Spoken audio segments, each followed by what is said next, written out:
Shout out to Cats Pod. A good defensive play for Montana State.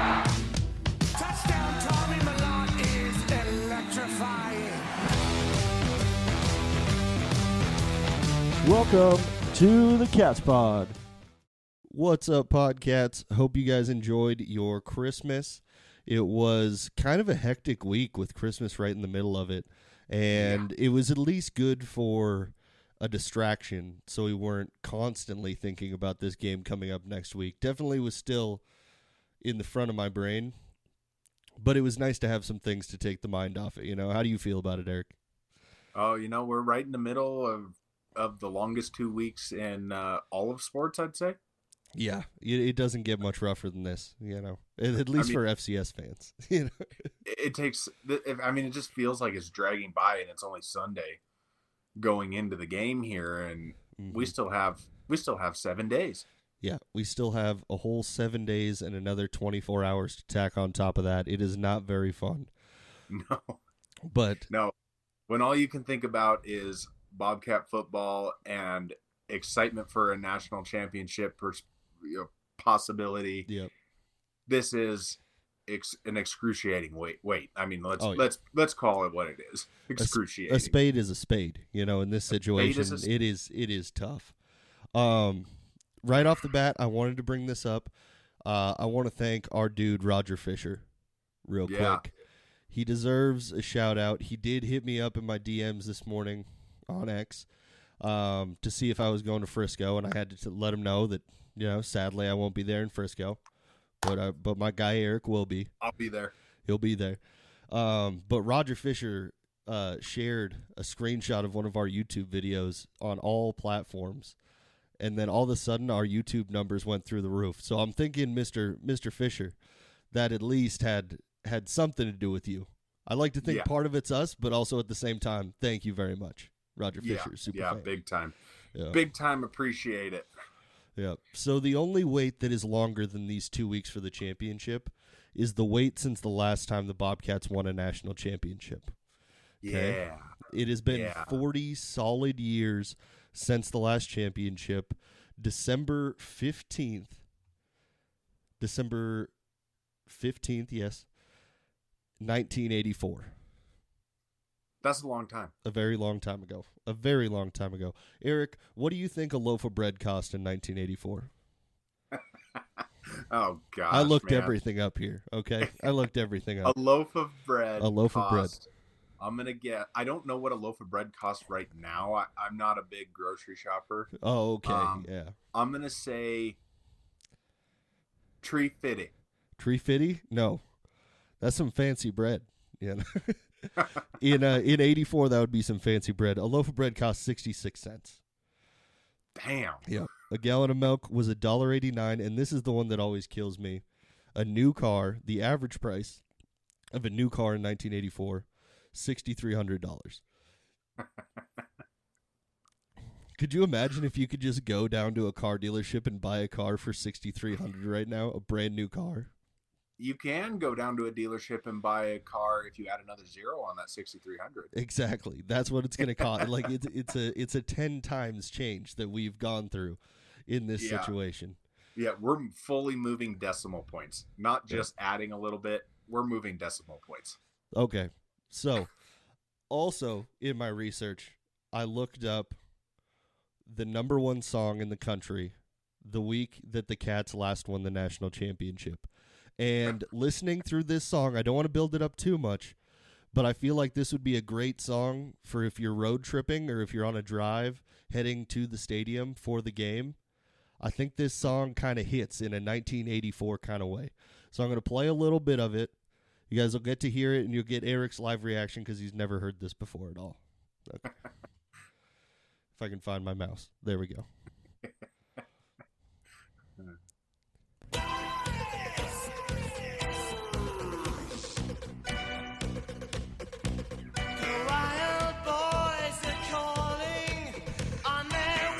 Back from the fire.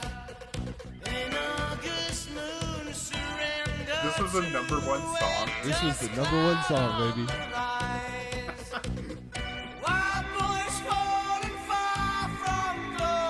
The Wild Who on Boys are earth coming. The is Wild this? Boys are coming, Eric.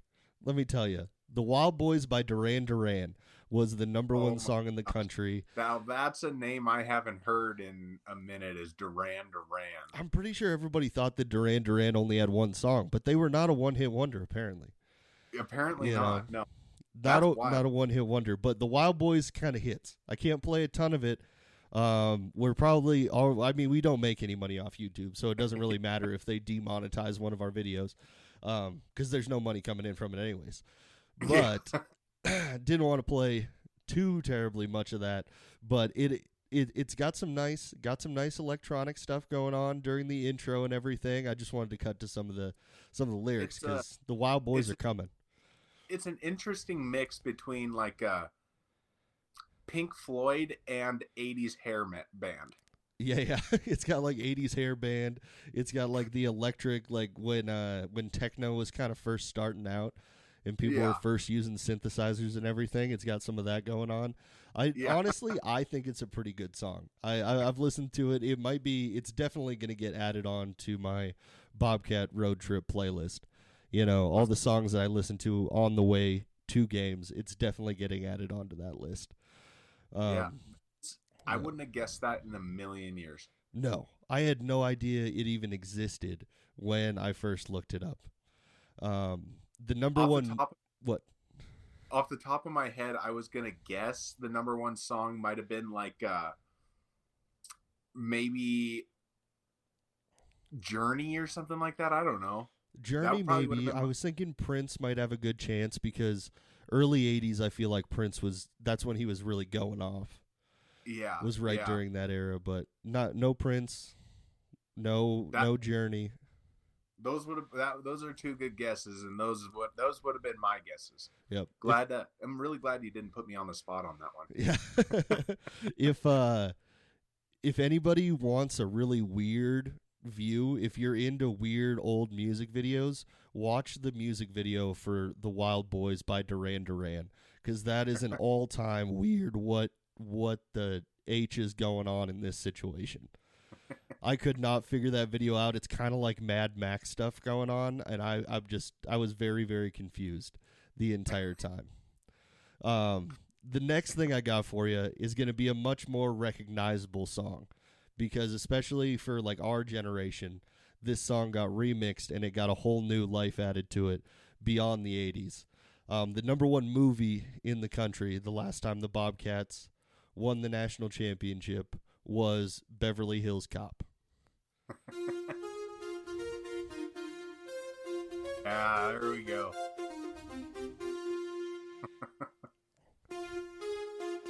And that one's just really weird to hear without the crazy frog stuff going on. Yeah. Boy, things have changed. Things have changed, just slightly, Music production has changed a lot. Movies have changed a lot. You don't get, like, just an original comedy like Beverly Hills Cop was. And I don't think we have anybody in the game right now that's as good as Eddie Murphy was, That's super fair. That's very, very fair. Eddie Murphy is a GOAT. Oh, yeah. Yeah. One of the greatest comedians of all time. One of the best comedic actors of all time. Very hard to find a modern-day comparison for a guy like him, for sure. Yeah. But, boy, things are just a little different this year. We got what I would think is maybe even a better football team. Yeah. It could be. It's a very different football team than the 84 team. I don't know. What's the number one song right now? I wouldn't even know. You'd have to look that one up. I'm looking it up. Okay. So, like I was saying, the 84 team was a much different type of team than this team we have coming up. They were much more pass-heavy offense. All these games that they won in the national championship game, they threw the ball 57 times. So that 50. Is a completely different balance than we are used to seeing in these games. The leading rusher for the Bobcats had 4 carries for 13 yards, Mr. Jesse Jones. So it is a very hard team to compare to this modern one, but very much championship talent and some huge performances from quarterbacks and wide receivers on this team in a lot of different games. Yeah. I gave up looking that up. Okay. You gave up? That's all right. It started taking me to pages that I didn't quite understand, so I quit. Yeah, you're like this is too deep for me. I can't really figure this one out. Yeah, I gotcha. I can't believe they threw the ball 57 times in that game. Yep, 57 times, 32 for Kelly Bradley was 32 for 57, 334 yards, 2 touchdowns, 1 interception in this game. That's impressive. Yeah, a good very stuff. familiar name at wide receiver for the leading receiver in this game, Joe Bignell, 10 receptions, 130 yards, 2 touchdowns. Very recognizable name. Very familiar with that family. Yeah. Yes. Yeah. I feel like if we see that from this team now, the Cats have blown the doors off it. Oh yeah, definitely. If Tommy throws over 300 yards, this is a different type of game. Yeah. It's a very different type of game. That would be a pleasant surprise for sure. The quarterback that did not have such a great game was the quarterback for Louisiana Tech, as he went 24 for 38 and threw 4 interceptions. So, rough day for him. Mr. Kyle Gandy had a rough day. Rough day at the office. Yeah, 40 years ago.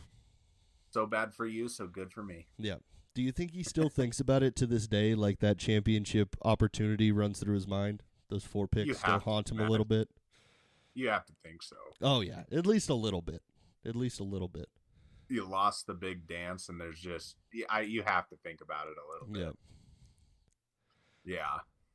Also, I didn't know this, but they played that national championship in Charleston, South Carolina, which seems kind of weird. Yeah, I wonder if it was like hosted there or something. Yeah, must have been. Because Frisco's had it for a while now. Yeah. Recent memory, like most of my memories are all Frisco championships. Yeah. I'm not sure how long it's been there, but it's been a long time. So yeah, definitely. And then on to Nashville. Forward. That's going to be exciting. I think that is a much easier sell if you're trying to convince the significant other in your life to make the trip for a national championship. If you get to go to Nashville, Frisco is cool. Don't get me wrong. Texas is awesome, but Nashville's a little bit different. Like, yeah, it's a little bit different. It's a little bit more of a destination for like a vacation that you would already be planning for. So I could see that argument being made easier. I think you're exactly right. It's a vacation destination. Mm-hmm. I think in that circumstance, you probably say, "Hey, hon, let's go to Nashville. You go do whatever you want. I'm going to go to the game." Yeah. You do you. Whatever that is you want to do, you go for it. You know, that's all you. But I do feel like that people would go there more for a vacation rather than going to watch it just to watch a football game. Yeah. I don't think a ton of people are making Frisco a destination. Maybe some people do. I don't know. Maybe I'm completely wrong on that. Yeah, I'm sure there's a few people, but Nashville would have way more, for sure. Oh, yeah. That would be quite a bump, I feel like, as far as attendance. And it might even be easier to get there, because there's a lot of flights going into Nashville. And I think that's kind of, I don't know, to me that's like the optimal time to maybe go to Nashville when there's no humidity and heat. Oh, yeah. Because I think we all know Tennessee can get a little brutal in the summertime. So oh, yeah, definitely. I think that time of year might be even more ideal. Might be peak. It does look, rooftop beer season. Yeah. The weather down in Frisco for a game so far looks pretty darn good. Mid-50s. Okay. That would be awesome. Yeah, lows not much colder than that, right above freezing. Mm-hmm. It looks pretty comfortable. Pretty good temperature to watch a football game at, I would have to say. Yeah, better than the last time we were in Frisco and it rained the entire time. Yeah, that would probably be less fun. You know? Yeah. Less fun for sure. Yeah. I don't know, man. We keep talking about it, and it's just, I just need this week to speed up just a little bit. Oh, yeah, definitely. It would help out so much. I'm so ready to get on an airplane and get out of here. Mm-hmm. Oh, and I'm sure with you guys and how busy you are during this season, it has got to feel pretty good to know that you can get away. Yeah, I mean, I probably shouldn't be leaving in the middle of calving season, but once in a lifetime, baby. Yeah. You never know. You never know what's going to happen next. We're hoping for a dynasty. We're hoping for continued success and everything like that. But at the same time, you really just don't know. Yeah. For sure. Yeah. I couldn't miss this one. I couldn't miss it. Yep. Yeah. Did you have another little snippet of something you made that you might want to play? Okay. I was hoping you would forget about it, kind of. I was listening to this today, and I was like, this is very, very cringy. If anybody ever thought I was cool, which I don't think that's something that people describe me as. Like, I'm not a cool guy. You know, I'm goofy. I'm a fun time guy. You know, I'm a good person. I'm a good hang. But I'm definitely pretty corny, you know. Just for a little background here, Yep. we were watching, which game was that? It was the UT Martin game. Yeah, the UT Martin game. And I get a text message from Ben after the game had ended, and it's an audio file titled Cat Sea Shanty. So some background for people that haven't been listening to the podcast religiously for a while. When our Spotify Wrapped came out, it showed us what our listeners listen to the most, which types of music they listen to the most. And the number 3 top genre for our community of podcasts was the sea shanty. I was like, I know sea shanties are getting more popular, and it seemed like a couple years ago they were going viral, and there was a lot of videos of dudes singing sea shanties in their living rooms and stuff like that, and kitchens. But I didn't know it was still a thing. But apparently, the Podcats love a sea shanty. So, for you, the Podcats, with help from our friends at ChatGPT, I made a sea shanty, recorded it myself. This is my beautiful voice that you get to experience during this sea shanty. I don't think I'll play the entire thing. No. But if we get enough comments, I'll release it. I'll release it as I don't know if I can release a song on Spotify. It might have to be released as a short podcast. But I will release it. I need at least, we'll say if we get 100 likes on this next YouTube video, on this episode, if we get 100 likes, I will post the entirety of the sea shanty. So here's a little taster for the people.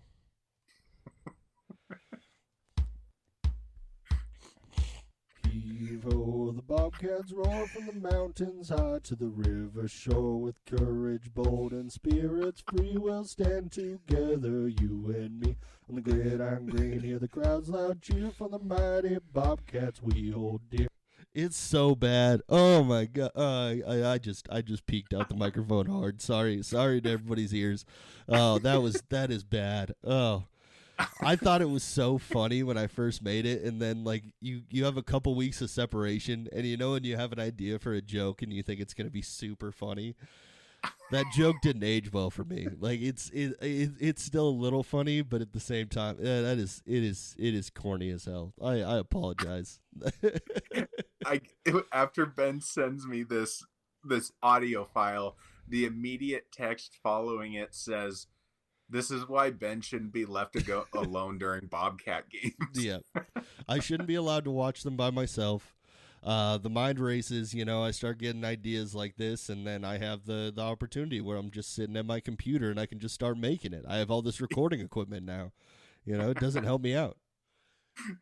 I don't know, man. I listened to that. I was laughing so hard when you sent me that. Heave-ho, the Bobcats roar from the mountain to the river shores. Yeah, it could be a certified banger. We'll see if we can get a better production team out there, and we like to have fun around here. Yeah, we like it. So that's for all of our sea shanty podcasts. That's what you get. I mean, I will give you, Ben. It is catchy. Yeah. What's crazy is that there's a whole nother minute. Yeah. Like we played that for what felt like an eternity for me because I hate it. Every time I make anything. I hate putting it out, I get so anxious about it. So, You know. Hey, you didn't blush too bad, so that's good. Yeah. I just could not keep a straight face whatsoever. I was like, I don't know what to do here. I don't know if I should hype it up or what I should do. Yeah. Should we get on to actual football? Oh yeah, we probably should. Oh gosh. So vegan staying. Yeah, that is great news, and I was on the edge of my seat for almost the entirety of Friday. Friday was a weird day because that Tom Stuber put it out there like breaking news that vegan had talked to the team and addressed the team that he was going to take the Washington State job, and then everybody freaks out, loses their mind, and then an hour and a half goes by and he posted a recant, took it all back. He redacted his own statement. Yep. Said that the source he had misheard. Which is wild. Oh, it broke my heart for that 45 minutes that I thought that was our reality right now. I mean, the impacts of vegan staying, I mean, we had talked a little bit about it. Yeah. And I think there's a couple main things that you can take away from this. Whether he turned the job down, we know that there was a meeting that took place, and whether he turned him down or they just chose this other guy instead, either way, vegan was not going to be willing to jeopardize a national championship just to make some more money, essentially. Yeah. That's that. And if you think that doesn't resonate with his players, and it sure as heck resonates with the fan base. Oh, yeah. Vegan is now a national treasure in the state of Montana. Oh, yeah. Everything that we've talked about for 2 years, Ben, about this cat culture and the locker room camaraderie and how close this team is, it is undeniable at this point. Yeah. I mean, honestly, he turned down or potentially turned down a shot at the big leagues so that his team wouldn't lose focus and there was no distractions during what is, essentially the biggest game in these kids' life. Yep. And when that report that got eventually taken back, when it first came out, that was my first and really only thought was how are the players going to react to this? Are they going to be able to stay focused if this is actually true? What is happening right now? But I wouldn't blame vegan if it was true. I wouldn't be super pissed off. He deserves those opportunities, and it makes a whole lot of sense. If I was in his position, it would be very hard to turn down offers like that. If somebody was offering me 2 times, 3 times what I'm making right now to do the same job, I would leave probably instantly. It would be very tough to turn that down. That's exactly right. You can't fault him for taking another job. He has obviously earned it with what he's done with this program. But the other big thing I think that is very important here is now Coach Vegan can now essentially smooth the transition post Tommy Milan. Yep. And that's going to be a big transition to make. It is. It's going to be a massive transition. We're moving to a whole new face, whoever that may be. I think with him at the helm, we stand a really good chance of minimizing, a loss of production to a certain extent. And the other big thing is that I think if the Bobcats were to lose vegan, I think that they proved that internal hires are very important to team camaraderie and the locker room in general. We've seen that over the course of a year with both offensive coordinator and defensive coordinator being new guys, well, not essentially new guys, but new to their respective positions. And I think if they were going to hire from within, this gives him a chance to groom the replacement a little more. Yep. And essentially leave the program in good hands, in good standing. So I guess all I'm trying to say is that this is so huge for us. His decision to stick with us regardless of the dollar signs hanging out there, it's pretty special feeling, really. Oh yeah, definitely is. And he spent 12 years, I think, at North Dakota State. He spent 7 years at Wyoming, so it's not like he hasn't settled in at places before. And yeah, I mean, I think this is so important that we really everybody needs to understand that his decision, I think, is going to positively impact this program for a lot of years. Yeah. It's definitely gonna make a huge impact. And I hate doing all this speculation and everything, but it's so hard not to in these situations because it matters so much to the core of the football team. If we weren't attached to Brent Vegan the way we are, we wouldn't care. Yeah. If we didn't respect him and everything like that, we would be like, okay, he might leave, whatever. But we just got to talk about it because of how much we respect the man. I mean, he's top to bottom a true class act. Mm-hmm.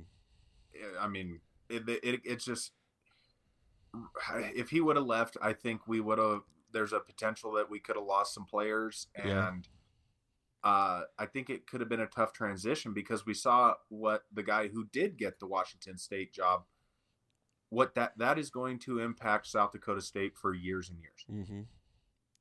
He only spent 2 years there. He is a South Dakota kid, came up through that program, essentially inherited a championship caliber team and stayed there for 2 years, won a natty and bounced. And, all reports I've seen says he's taken his entire staff and most of the top players with him. Yeah, which would be a major fear for Montana State as well, I mean, we already know that Vegan would be leaving. It's that who else is he gonna take with him?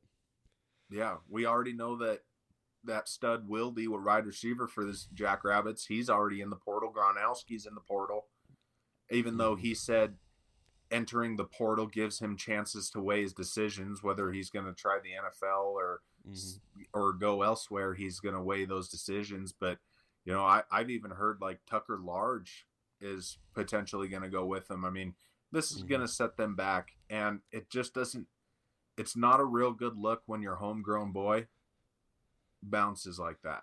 Yeah, it definitely hurts a little. It adds a sting to it for sure. Yeah. And they've done a really good job of keeping talent because they've had a lot of talent over the years, and they've been able to keep guys around. That's how they got that back-to-back national championships. Was because they could keep talent around, keep everybody happy, keep everybody on the same page, and create this. Would we call it a mini dynasty that they have?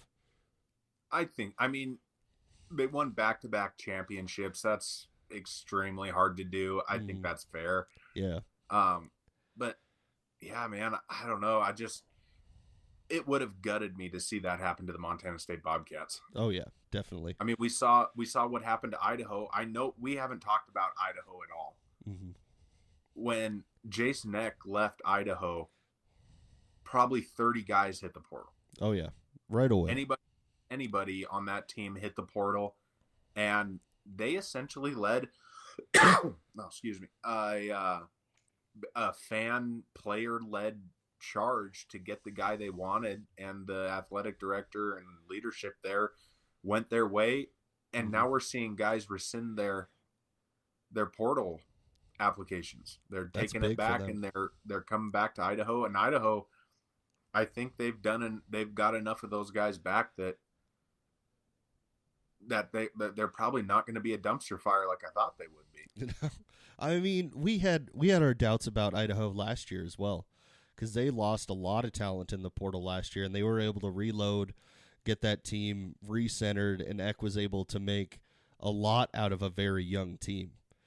Because Idaho was looking like they could be a very powerful squad in the future because of how much young talent was on that team. And now we'll see what they can keep. We'll see what's going to go with Eck. That'll all shake out through the entire transfer portal process. But at the same time, it is a much different type of transition than last year. Yeah, it's going to be interesting to see. I don't think they lost. I mean, they lost like Jack Lane and Jason X's son. I can't remember his first name. Both those guys went to New Mexico with Jason Eck, and then they're that wide receiver that was so talented. He was getting some pretty high level offers from what I saw. Power 5 schools and whatnot, and Dwyer was going to get the offers. Yeah, Dwyer. Just his build and his athleticism, he looks like a wide receiver at the next level, at the FBS level. Yeah. So I think that Idaho is going to be better this year. And speaking of Idaho, I saw their former quarterback that transferred to Oregon State is now down at Incarnate Word. Yeah. They convinced him to go down there. So Incarnate Word's going to be pretty darn good this year, I think. Yeah. They will definitely be adding some talent to what's already been perennially a playoff program. Yeah. So they have the coaching staff and everything in place. It's just about putting the pieces together for them. Yep. They, I don't know. Things are looking pretty good. I mean, as far as what I like to see, things are looking pretty good. And Sac State got a new head coach too. Oh yeah, who's that? Yeah, Brennan Marion. He was an assistant at UNLV the last couple of years, and from everything that I've seen, this guy is a mover and a shaker. Okay. Ever since he's been putting together a pretty incredible staff, it looks like, and been very active in the transfer portal to get that team turned around. Yeah. So, yeah, it's there's a lot happening within the Big Sky Conference right now. Yep. There's a lot of changes already being made. It's kind of weird this year that, I haven't been paying attention to much of it at all. And it was all we were talking about last year at this time. Yeah. We were coming up with anything we could to talk about, and it was mainly transfers leaving Montana State, but also transfers across the entire Big Sky Conference because of this whole new reality of what FCS football is in the time of the transfer portal. Yeah, everybody's trying to figure out how they fit in, and coaches are trying to adapt to this new, come and go aspect of the transfer portal. The other team that's been gutted is the Grizzlies. Yeah, they're having a hard time right now. They lost. I just saw they lost Sawyer Racanelli, and they already lost Riley Wilson. Graduated a whole bunch of dudes, but that wide receiver core is completely gone. Yeah. That's going to be, and that talent is very, very hard to replace. Yeah. They've already signed several, transfers coming in, but this is the mind-boggling part, Ben, and maybe you have some insights for me here. Why on earth would they bring another quarterback into that program? Fife's gone. Ayat is the only option right now, and we saw it last year how they are not afraid to bring in as much talent as possible because they were offering a lot of quarterbacks last year. Yeah. And there's a lot of talented quarterbacks that have already entered the transfer portal at this point. I honestly could see maybe they offer like Clifton McDowell to come back because he's back in the transfer portal. Like they might bring in 4 or 5. They signed the backup quarterback from USC. Yep. And it's a mind-boggling move to me because I can't understand why you're not going to turn this thing over to Ayat. It has to happen at some point. Yep. He's through his freshman season. Isn't it time to let your golden boy kind of take things over? It just depends on it. Do you truly think that he is the golden boy there? I know he's a legacy. I know fans loved him a lot last year. Yeah. Fans loved him a lot, and they thought he was going to be the truth whenever he got on the football field. Now, I do not see a lot of love from Montana fans when it comes to Ayat. I believe that Montana fandom has turned on Ayat, and they are ready to see anybody but him. And this USC quarterback could be very legit. That's a 3-star guy coming over who's coming from a big-name program. That is the type of quarterback that could make a lot of differences in your program. He could. I just wonder if you're not going to if you're going to lose support. Yeah. I mean, the Bobcats could have done this with Tommy. Yeah. I mean, they could have, but they wouldn't really think about it. They brought in, but the thing is, Tommy is so transcendent that they brought in massive talent in Sean Chambers. Yeah. They brought in a massively talented quarterback out of Wyoming, and they figured out a way to utilize both of them.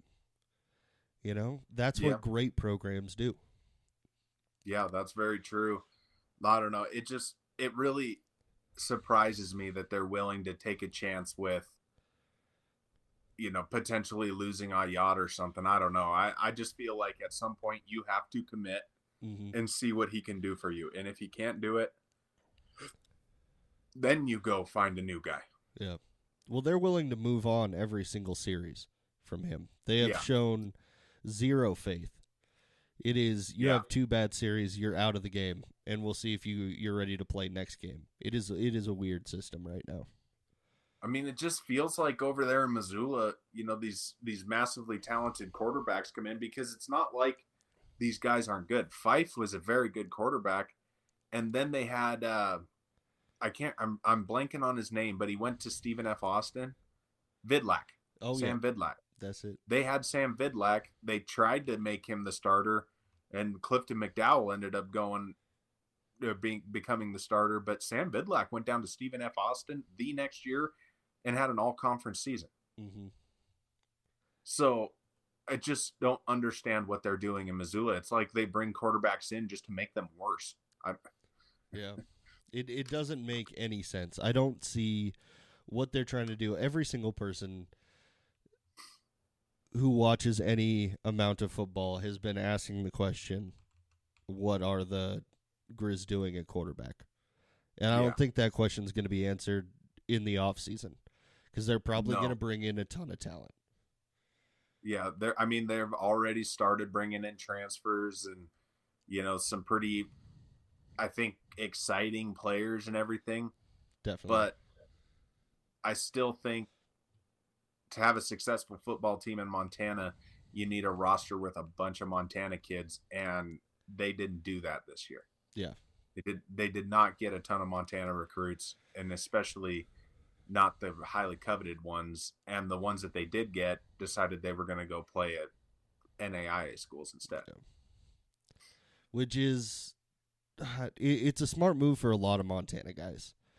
Because it's tough to come out of Montana with the low population and everything, and the low population just adds to the level of competition that you're going up against. So we get a few greats out there, but we don't get a ton of greats. Yeah. I say all this just to say Bobcats for Bobby is back. Oh, it is? It's back. All right. We're going to repost the shirts. Bobcats for Bobby. Here we go. We're back to loving him.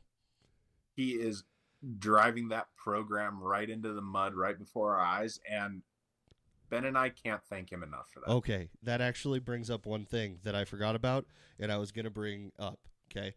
Because I received one amazing Christmas present from my sister Hannah, who is a #1 all-time podcat already, because she helped us get Ty McCall on the show.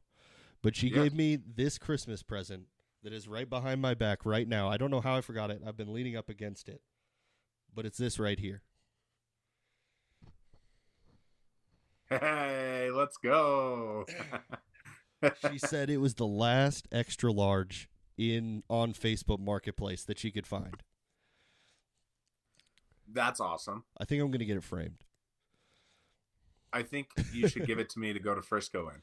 Okay, you can have it for Frisco, but you got to make sure you don't get it too dirty, because I'm probably going to frame it. I don't know how long the Hawk Tua joke will last, because I feel like the Hawk Tua thing is going to fade away here. I can't Yeah. see it lasting too much longer, but that is a piece of Bobcat history. I can't make promises that I don't make promises that I can't keep. Yeah. So probably don't give it to me. But I mean, I would rather see it in Frisco. And if it gets some stains on it, it just makes it more authentic. yeah, this was my barbecue sauce, and this was my beer, and If you do, you just have to try. I'm not saying you have to, but if you take that shirt and you wear it to the game, you have to try and get it signed by somebody. yes, Yeah. yes, that goes without saying. Mm-hmm. If you think I'm not storming that field if we win, Yeah. you're crazy. That is a moment where it is completely justified to storm the field. Yes, yeah. Man, we're back on the Frisco talk. Mm-hmm. I just can't wait. You can't resist it. Can't resist it. No, it just needs to hurry up and get here. But it is a wild time to be a fan of college football right now. Mm-hmm. Everything is changing constantly. There is Yeah. no shortage of great news stories to talk about every single week when it comes to football because of the transfer portal, because of NIL. It has completely changed the game in ways that, for the most part, I love. Yeah, I love competition. I love parity. I love people being in charge of their own destiny, people being able to bet on themselves and make the changes that they want to make in their lives. That I am all for it. yeah, and that kind of brings me to another thing is, so they changed the FBS deal to this 12-team playoff. Mm-hmm. They put those playoff games on last weekend, and they absolutely cratered. You know what didn't crater? The FCS semifinal games. Yeah.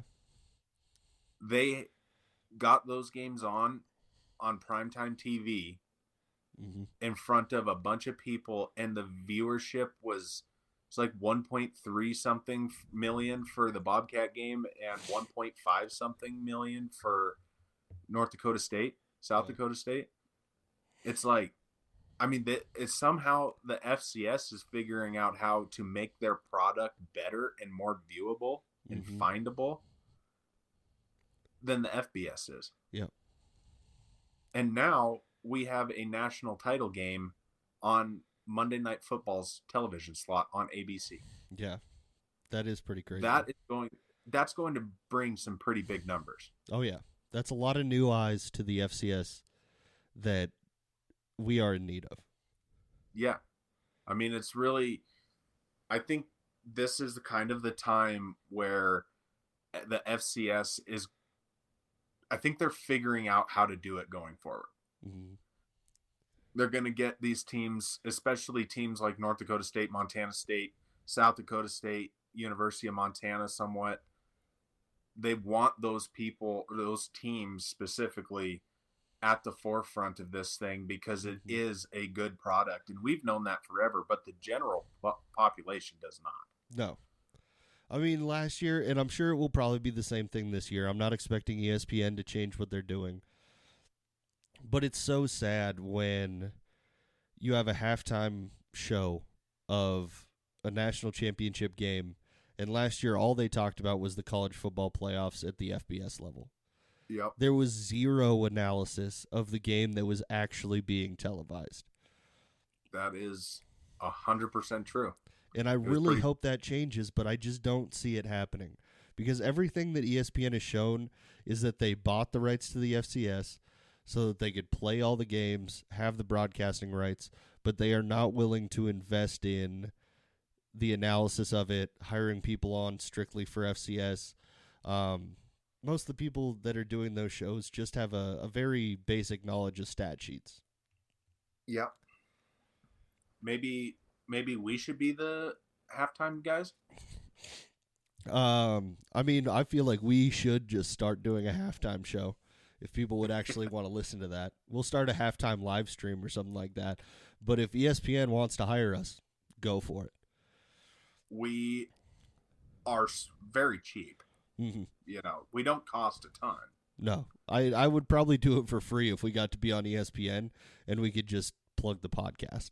If anybody from ESPN is listening to this, Ben will sing the sea shanty during the halftime. Oh, it's sold then. We just got hired. We just got hired, Eric, you know? If that's what they're looking for, we just got hired. Yeah. Yeah.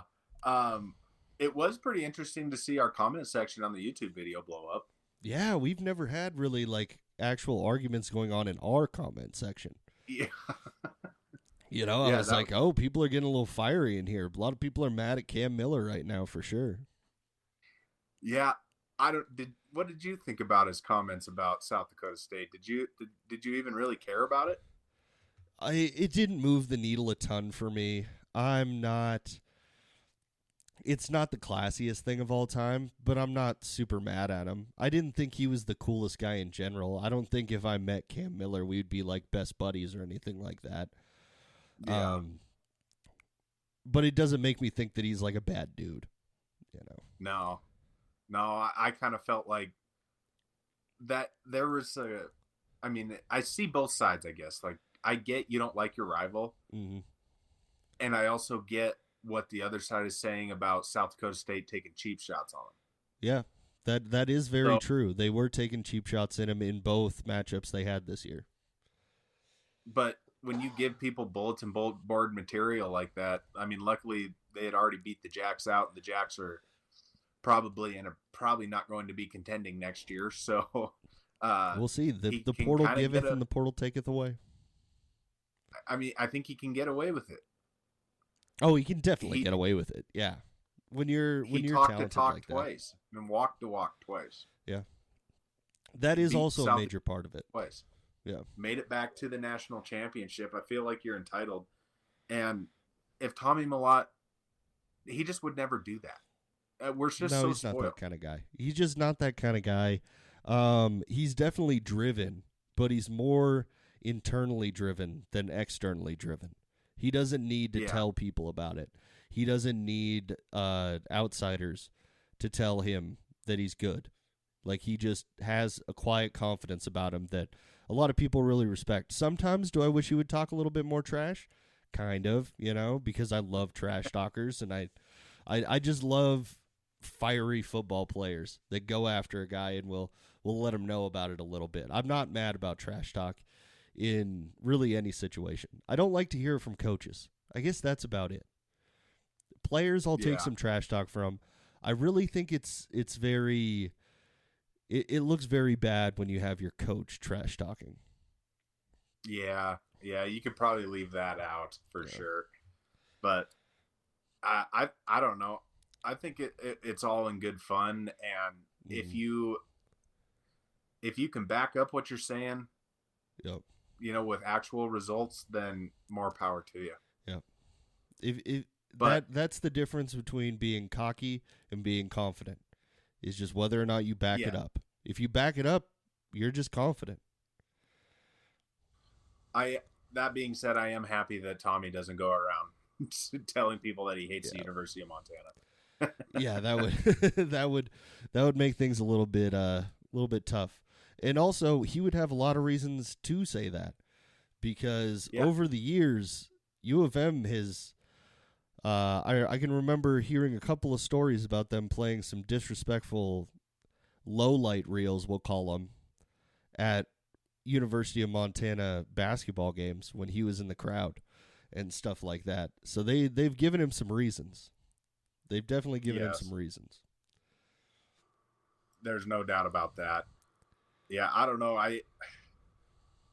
I think it's part of the reason why Tommy is so universally loved throughout this state by Cat fans and Grizz fans alike, is that, and really it goes to the team as a whole. They're all just a bunch of classy individuals, and Vegan doesn't tolerate horse pucky.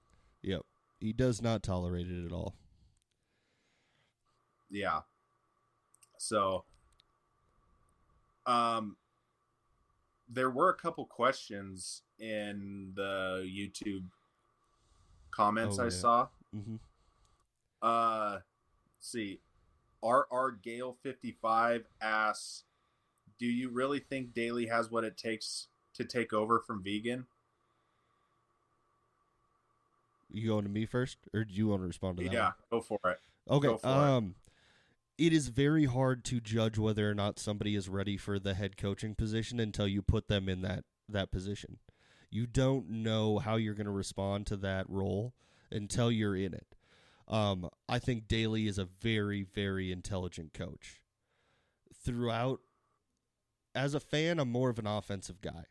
So I love to see offensive coaches. I love to see high-powered offenses.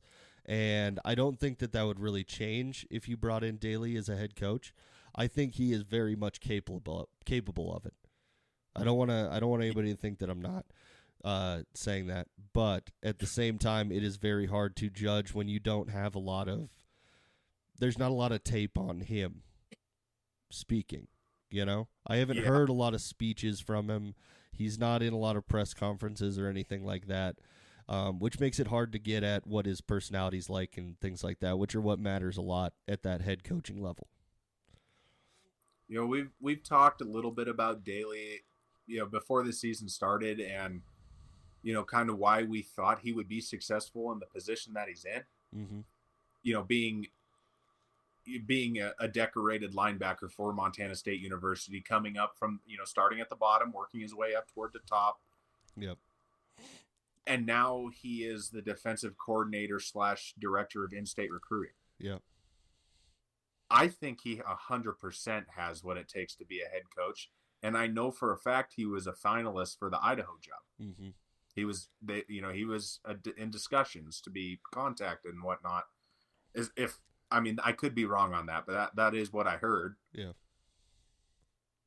I think that he would do a tremendous job, and it's part of the reason I'm happy Vegan is staying, is because if Vegan does leave next year, which wouldn't be surprised at all if he did, mm-hmm. it would be really, I think, great to groom an in-house hire for another year. Definitely. That would be amazing. Somebody connected that deeply with the cat culture. And from like a leadership perspective, I think that one of the big points for Daly is that every time that the players on that defense talk about him, they seem like, one, they truly love Coach Daly. Yeah. And two, they respect Coach Daly at the same time, which that is a very, very hard line to walk. It is very hard to be both loved and respected. Yeah, I mean, he's done exactly what they've done. Mm-hmm. He was an incredible player, and now he's working his way up, and I think they could go either direction, offensive coordinator, defensive coordinator, but if you don't make somebody heir apparent, I feel like there's a chance that somebody might poach him out from underneath you. Yeah, and that's always a major struggle. That would be losing him as our defensive coordinator would be awful, if we're being totally honest. I mean, he is an incredible coach. He's proved it all season long. Mm-hmm. And yeah, I feel like if you don't make it obvious to him, he could get poached pretty easily. Oh yeah, definitely. You got to let him know how much he matters to us, or else he could be out of here. And he's got so much connections to the program and everything. I would have a hard time seeing him do that, but you would know that they didn't give him the opportunity if he did choose to leave. Yeah. This person also had another question that was, do you think Vegan would stay and insert his son as quarterback? That's going to be a big question of the offseason. I think that, no, I don't know Vegan, but I feel like we kind of know how he operates now, and that nothing is given to you. No. He wouldn't just be inserted. He would have to go out there and he'd have to earn his spot away from other people. Mm-hmm.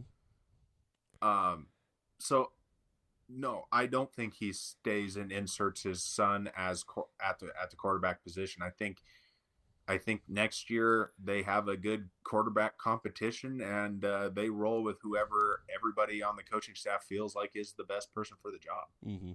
I would not be at all surprised if Grant Vegan ended up being the quarterback next year. I wouldn't be surprised, but there is a lot of talent coming in. with Yeah, River Warren, he's another young. 3-star guy coming in. Like it's going to be a tough battle, like you said. He's a young kid. I doubt he would play next year just because he's only going to be 18 years old. So it seems unlikely that he would play next year. But the following year, there's absolutely no reason to not believe he wouldn't win the job away from somebody. Yeah, definitely. But if I had to guess right now, Chance Wilson's the quarterback for the Montana State Bobcats in 2025. That would be the most logical thing. I wish we would have seen more Chance Wilson throughout the year. This is going to be a very important offseason for Chance Wilson. He's going to have to he's not going to be able to coast into the job at all. So he's going to have to make some leaps and bounds for sure. I do think it'll be a straight up quarterback competition between I think you pronounce it Duchesne, not sure. That sounds right. Patrick Duchesne, Chance Wilson, and this River Warren that's coming in. Mm-hmm.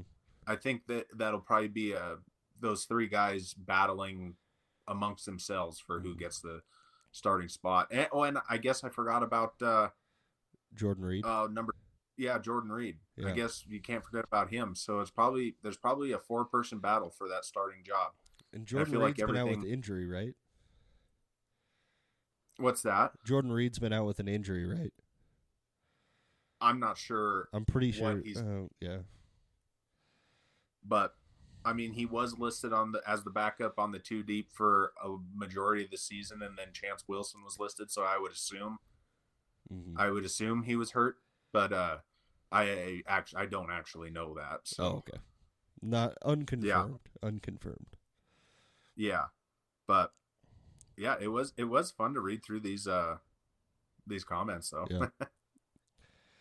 But it was a little funny having somebody get spicy in our comment section rather than just reading it on FCS Fans Nation. Also, I'm still very surprised by how overall positive everything is. Like, people will start stuff out positive, and then they might pick apart, like, a couple of the arguments we made a little bit. But overall, it's always, like, constructive, and people are respectful, and I love that. Love to see it continue. Yeah. I also wanted to update the podcasts. I will be changing my bet slightly. Okay. The more I look into North Dakota State and I look at everything they've done on the whole season, and the more I look into Bobcats and what they've done on the entire season, I'm going to take that spread at -6.5 on the alternate, I think. Okay. I'm going to I feel comfortable enough that they could win by a touchdown. So instead of the 3.5, I think I'm going to take the alternate and go with -6.5. You're just juicing yourself up a little bit. Yeah. And I did just look. They have not released any prop bets yet. Okay. We will have to cover those hopefully on Wednesday. They'll have those out. Yeah. Yeah. And we will get that together. But until then, we will be counting the seconds till Frisco. Yep. 1, 2, 3, 4. We'll literally be counting the seconds. All right. You could count to the beat of the sea shanty. Yeah. Heave ho, the Bobcats roar from the mountains high to the river shores. You know, it's going to catch on. If we start hearing that at like frat parties or like random house parties in Bozeman, I would feel the most accomplished. Yeah. So Ben was telling me his next version will be a rap version of those lyrics. Yeah, I think I'll stay away from that. I think I'm good. I think I'm good on that. You know, nobody needs to hear the Benny flows. You know, nobody needs that. You know, he's gonna record himself doing the beatboxing, and then overlay his rap on top. That would be even worse. Oh no. I would lose all credibility with our fans if I did that. You know, they probably already think I'm just a goof now. I'm going to lose a lot of credit. They're going to be like, this idiot, what are we listening to him for? You know, at least we got Eric here to keep things serious, you know. I've got you thinking now. You're thinking about it. Oh yeah. I'll come up with an entire Bobcat mixtape eventually. You know? My first album, all about the Cats. You got to take those lyrics and insert them into every genre of music. Yeah.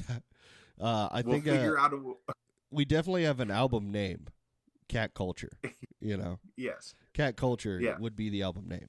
But Cat culture accepts all, so we have to make one for, and by we I mean you, yeah, have to make one for every genre of music. Yeah. Gospel, country. hmm We might have to tweak the lyrics a little bit to get some, like, my dog died in the country, and some religious stuff in the gospel. But we'll figure. Ben will figure it out. I can't wait to make. I can't wait to make the metal version. You know, Yes. that's the most exciting to me. I'd get to bring out the screamo voice and everything. That'd be fun. Yeah, he's gonna grow his hair out a little bit longer so he can headbang to it. Oh yeah, definitely. Need to skip a couple of haircuts. I'll have to let the wife know. Yeah. Oh yeah, us and our old tangents. Yeah. They're getting worse and worse by the week, you know. We need this football game to get closer so we stop with the tangents. Yeah. Yeah. Yeah. Good on it? Got anything else? No, I think that's all I had for the people, you know. Go ahead and rate us 5 stars wherever you're listening to this at. Follow us on Instagram or X at CatsPod. Go and check us out on YouTube at The CatsPod. Remember, if on that YouTube video of this episode, if we get over 100 likes on that, I will release the full unedited version of the Cats Sea Shanty that I know everybody wants to hear the rest of it, for sure. You know, everybody wants to hear it. Yeah, they want to hear it. Trust they me. want to hear it. Okay, it only gets better. It only gets better, especially towards the end when I start running out of breath. You know? Yeah, I was just gonna say, after about a minute, Ben was starting to get winded. Yeah. But I didn't want to cut things together to the beat, so I didn't want to have to edit it. So I was like, I got to do this in one take. Yeah. Yeah, it was tough on the old windpipe. All right, guys. We'll talk to you next time. Adios.